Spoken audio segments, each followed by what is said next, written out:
અને તો વિપત પડે ઉડી જાય એ હાજી પ્રીત સેવાળની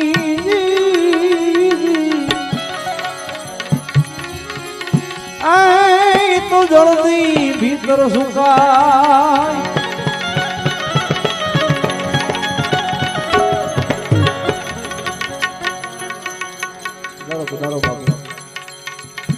મારા મહાપુરુષો બધા બેઠા છે જોરદાર તાળીથી વધાવો એકવાર કેમ કે આમના વગર બધું આપણું ભજન અધૂરું છે હો હા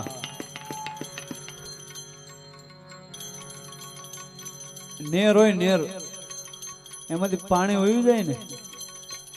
તો જે લીલ આવે ને લીલ એ જમીનને છોડતી નથી તો અમારે એવું છે સમજ્યા પાણી વયું જાય ને